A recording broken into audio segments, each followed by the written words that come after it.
Hey YouTube, this is Robinats1 here, doing a review for The Hobbit. This movie was really good. On a grander scale than, well, not on a grander scale, on a different scale to what the original three were like. It's hard to explain, but the movie definitely had something very different than the previous three. And they added a lot of humor into this movie. So it made the movie more fun, more entertaining, and the actor from Sherlock Holmes plays Bilbo Baggins, and he nails the character. Like, you can just tell he is the young Bilbo Baggins that grows up to become Elijah Wood's, not Elijah Wood, the character that you see in The Fellowship of the Ring, which is exactly what you'd want. The movie opens up with the Shire, and we get a lot of backstory on where the dwarves used to live, how Smaug stole their jewels. It's sort of similar to how Glandriel's voiceover that told Sauron's story in Fellowship. So that was a big important throwback to the Fellowship. And there's quite a few throwbacks. I was very entertained throughout the entire film. I liked the fact that we didn't see Smaug at all. Like, we saw glimpses, but I like the fact that Smaug wasn't seen until, Smaug wasn't seen in a whole-bodied form. I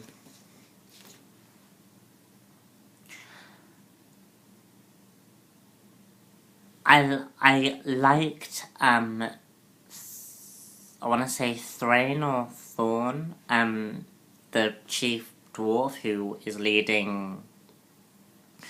the king of the dwarves in Oregon. To me, he was the Aragorn of this trilogy. So I liked seeing that.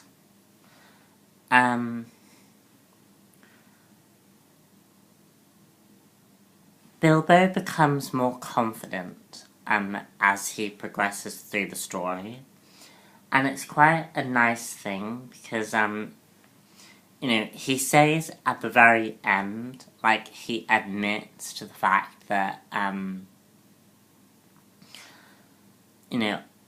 am a hobbit who likes to read books, likes to smoke, likes to do this, likes to do that. But he understands that the dwarves don't have a home. So, and I just liked that scene because, it just showed you that this character, is willing to go the extra mile to help the people that he barely knows. And you see that amongst the group, he starts getting more and more respect in the group. Which, that's what you want. And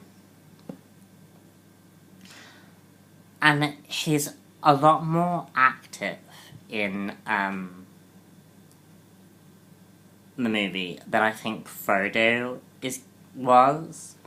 And like Bilbo actually will fight, whereas Frodo felt very, very drained and wouldn't fight.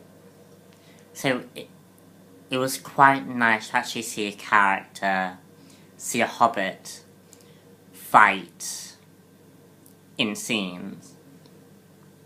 You know, and there's a wonderful scene where he, you know, goes to save one of the dwarves from the White Were Rider orc, and just, you know, and just stabs, you know, and just, you know, and just slashes at this orc.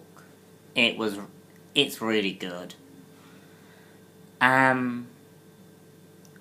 You also see Elrond again and Galadriel. I think Galadriel and Gandalf do some bit of flirting. Nice one. And Gandalf was really cool. Ian McKellen reprises his role as Gandalf the Grey, and he is really cool. And the movie the movie picks up after the first hour, so within like the 2 hours. So, you know, you really started to get entertained by what we were seeing.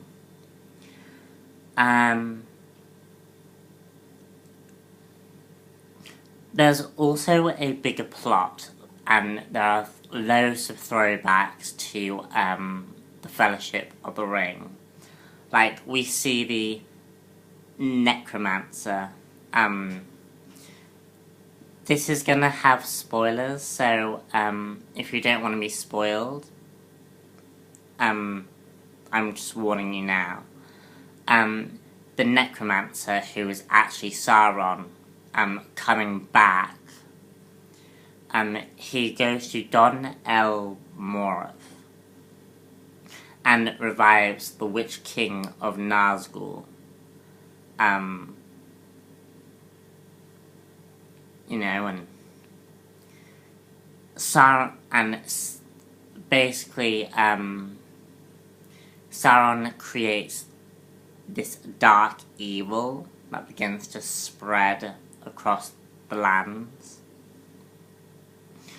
I was quite happy we got to see that, because it was actually very entertaining. This is also where we get Radagast's first appearance. Now, to my knowledge, Radagast actually doesn't appear in The Hobbit. He appears in the first movie. The first Lord of the Rings book. Where he explains all the Sauron bits. To me,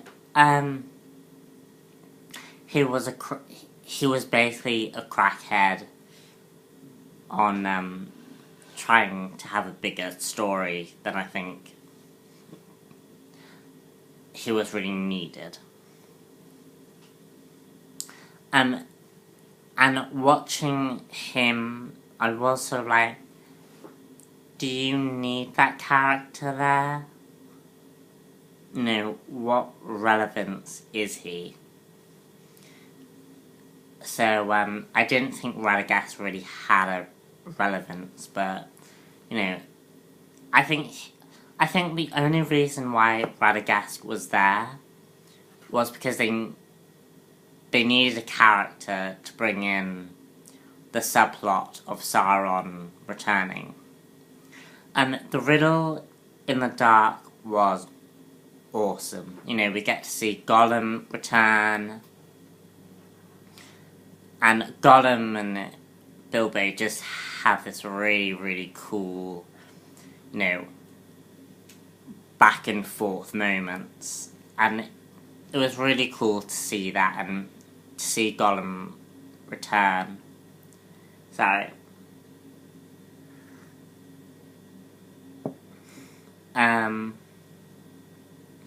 Also, there's a bit where, Bilbo falls over and the ring falls into the air. That's a throwback to what happens to Frodo Baggins, when he puts on the ring. Obviously with Bilbo, Bilbo has the luxury of he can use the ring anytime he wants, because Sauron isn't in power, so he can't see the ring.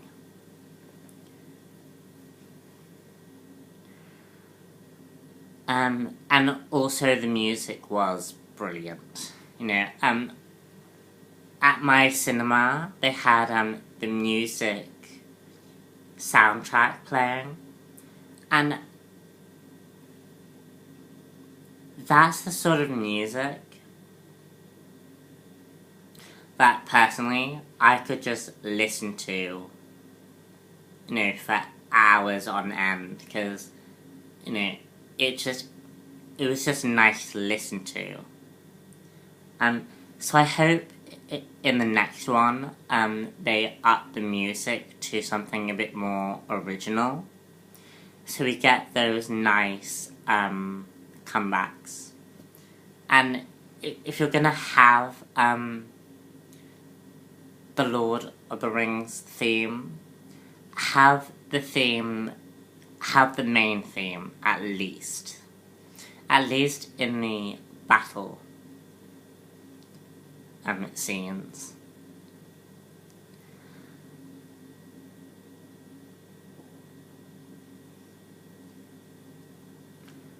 So yeah, I hope you enjoyed my review.